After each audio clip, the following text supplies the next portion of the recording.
네, 2020년 4월 2일 목요일 매일경제 일면 기사입니다. 첫 번째 기사입니다. 소상공인 긴급대출 아직도 힘드네요. 내일 오라고 하더라도 몇 시에 와야 하는지는 말해줘야 하는 것 아니냐, 며칠째 여기 오는 건지 아느냐. 1일 서울 서초구 교대역에 위치한 소상공인 시장진흥공단 서울남부센터에서는 고성이 오갔다. 며칠째 소진공 서울남부센터에 왔지만 결국 서류조차 접수시키지 못한 한 소상공인이 울분을 감추지 못하고 소리를 지른 것이다. 결국 경찰까지 배치됐다. 위기에 처한 소상공인들을 위해 지난 2월 중순부터 시작된 정부의 긴급대출이 크게 확대된 이날 복잡해진 프로그램과 불명확한 기준 탓에 소진공과 시중은행 창구 곳곳에서 혼란이 빚어졌다. 가장 큰 혼란은 등급 기준. 당초 정부는 신용등급 1에서 3등급은 시중은행에서, 4등급 이하는 기업은행과 소진공에서 대출을 받으라고 발표했다. 문제는 소진공과 일반 시중은행이 사용하는 등급이 다르다는 것. 소진공에서는 나이스 평가 정보 개인 신용 등급을 기준으로 삼지만 시중은행은 은행 공동으로 신용 등급을 기준을 사용하고 있다. 이처럼 체계가 다른 신용 등급이 제대로 고지되지 않은 탓에 소상공인들은 이곳저곳을 왔다 갔다 하는 불편을 겪고 있는 것이다. 경기도에서 사업을 하는 한모 씨는 소진공 양평지점에서 신용등급을 확인했더니 3등급이라고 해서 은행으로 갔더니 은행 창구에서는 등급이 다르다고 다시 소진공으로 가라고 했다면서 서로 사용하는 기준이 다르다는 것을 왜 정확히 알리지 않았는가라고 따져 물었다. 기업은행 서울공독지점에서 만난 40대 이모 씨는 이전에는 기업은행에서 낮은 신용등급의 소상공인 대출 상담이 된다고 했는데 갑자기 1일부터 안 된다면서 지역신용보증재단으로 가라고 했다며 매일 달라지는 정책에 혼란스럽다고 토로했다. 사실상 대부분의 소상공인이 소진공 방문 대상임에도 소진공의 처리 속도가 빨라지지 않는 점도 불만이었다. 온라인으로도 현장에서도 서류 접수조차 힘든 사례가 부지기수로 나타나고 있다. 소진공 서울남부센터는 이날 온라인으로 30명, 현장 선착순 번호표로 50명, 총 80명만 서류를 접수했다. 50명 중에는 전날 새벽 1시 반부터 줄을 선 사람도 있었다. 이에 따라 정부가 좀 더 소상공인 입장에서 대출 가이드라인을 만들어야 한다는 지적이 나오고 있다. 먼저 신용등급, 대출 자격과 한도 등에 대한 충분한 설명을 통해 혼란을 줄이고 시중에서도 모든 소상공인에게 대출이 집행될 수 있도록 해야 한다는 것이다. 중소벤처기업부 관계자는 이날 하루 전국 소진공을 통해 3,352건, 356억 원이 접수됐다면서 지난달 30일 하루 1,400건을 접수했던 거에 비하면 크게 개선됐다고 설명했다. 두 번째 기사입니다. 총선 D-13일 2일부터 공식 레이스. 21대 국회의원을 선출하기 위한 13일간의 총선 레이스가 본격 시작된다. 지역구 253석, 비례대표 47석 등 총 300석의 의석을 둘러싼 여야 각 정당의 공식 선거 운동이 2일부터 진행된다. 코로나19 확산으로 분위기는 예년보다 비교적 차분하지만 정권 후반기 전국 주도권을 놓고 여야 각 정당 간의 치열한 선거전이 펼쳐질 전망이다. 중앙선거관리위원회는 1일 선거기간 개시일인 2일부터 선거 전날인 14일까지 법에 저촉되지 않는 선에서 누구나 자유롭게 선거운동을 할 수 있다고 발표했다. 이번 총선에는 총 253개 지역구에 1,118명의 후보가 등록했다. 비례용 정당인 더불어시민당과 미래한국당을 비롯해 역대 가장 많은 35개 정당이 투표 용지에 이름을 올렸다. 세 번째 기사입니다. 일본, 결국 한국 등 49개국 입국 금지. 외교부, 일본 조치에 매우 유감. 코로나19 확진자가 빠르게 늘면서 일본 정부가 전 세계를 상대로 빗장을 걸어 잠그고 있다. 아베 신조 일본 총리는 1일 정부 차원의 코로나19 대책본부 회의와 국가안전보장회의 NSC를 열고 해외 입국자에 대한 입국 규제를 대폭 강화했다.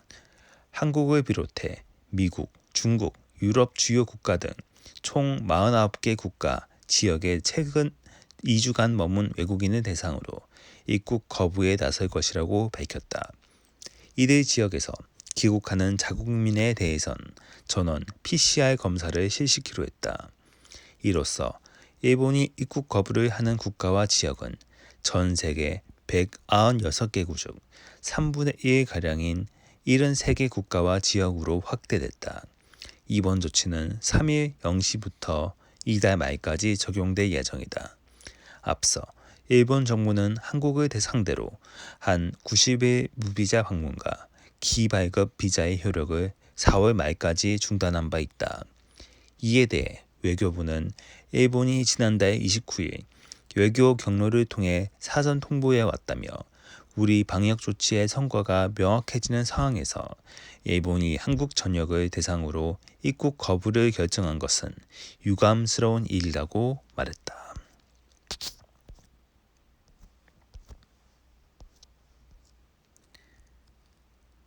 네 번째 기사입니다. 재난지원금 8억대 집 있으면 못 받을 듯. 정부가 긴급재난지원금 지급 대상인 소득 하위 70% 선정 시 자산이 5억 원에서 6억 원을 넘는 사람들을 우선 제외하는 컷오프 방식을 여러 방안 중에 하나로 검토 중이다. 이는 지난해 기준 국민 전체의 자산 보유 순위를 볼 때 상위 20에서 30% 경계에 해당되는 금액이다. 건강보험료 산정 때 적용하는 소득 기준으로 하위 70%를 선정하되 부자 지원 논란을 피하기 위한 일종의 컷오프를 함께 적용한다는 것이다. 1일 매일경제가 기획재정부, 보건복지부, 행정안전부 등 관계부처를 취재한 결과 정부는 가구당 최고 100만 원을 지급하는 재난지원금 대상 기준을 논의하면서 소득 기준과 자산 보유액 기준으로 국민의 상위 20에서 30%를 지급 대상에서 우선 제외하는 방향을 검토 중이다. 재난지원금도 다른 복지지원 제도처럼 일정 재산의 규모 이하만 받을 수 있도록 하겠다는 것이다. 이럴 경우 가계자산 70% 이상이 부동산에 쏠린 국내 가계의 특성상 주택 공시가격이 자산평가 기준이 될 가능성이 높다. 정부가 설정하는 컷오프 기준이 5억에서 6억 원이더라도 시세보다 낮은 공시가격으로 인해 실제 보유 자산액은 이보다 높을 수 있다는 얘기다. 공시가격 5억에서 6억 원 아파트를 시가로 환산하면 8억 원 안팎에 해당한다. 정부 관계자는 소득과 자산을 함께 따진다는 방침은 확실히 섰지만 자산 순서대로 무조건 30%를 자른 후 소득을 따진다는 보장은 현재로선 없다며 자세한 기준을 다음 주까지 마련할 것이라고 전했다. 소득 하위 70%를 선별하는 기준은 건강보험료 납부 시 적용되는 소득평가액에 무게가 실린다. 또 다른 정부 관계자는 소득 기준으로는 건보료를 기본으로 하되 직장 가입자와 지역 가입자의 부동산 자산 등의 표준화된 기준을 통해 비교해 지급 범위와 대상을 최종적으로 정할 계획이라고 말했다.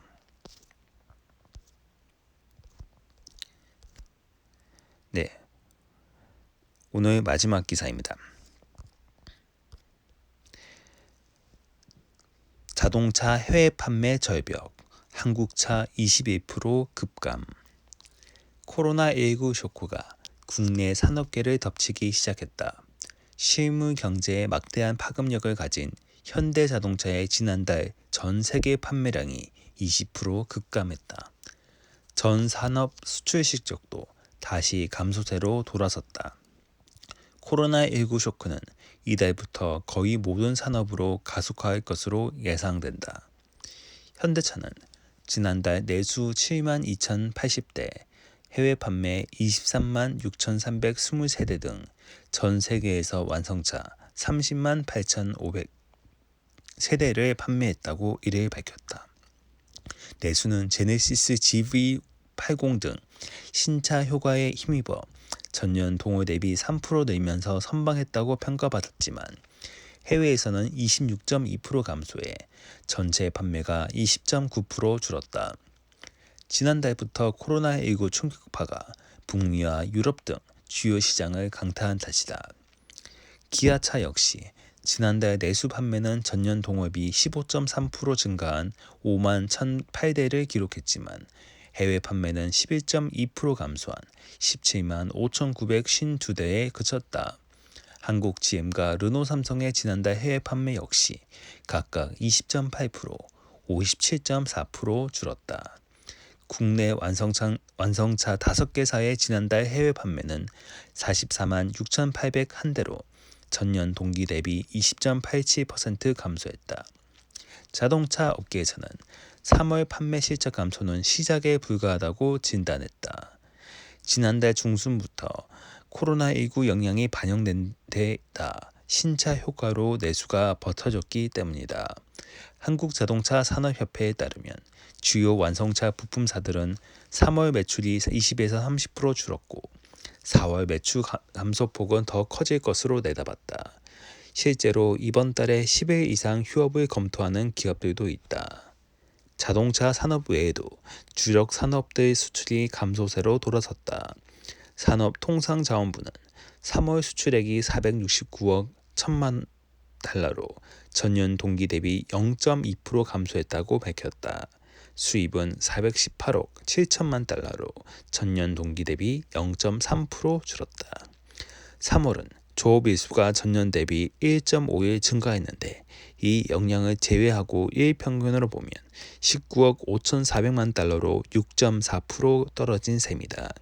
정부는 코로나19로 전 세계로 확산되는 이번 달부터 마이너스 추세가 가속화할 것으로 전망했다.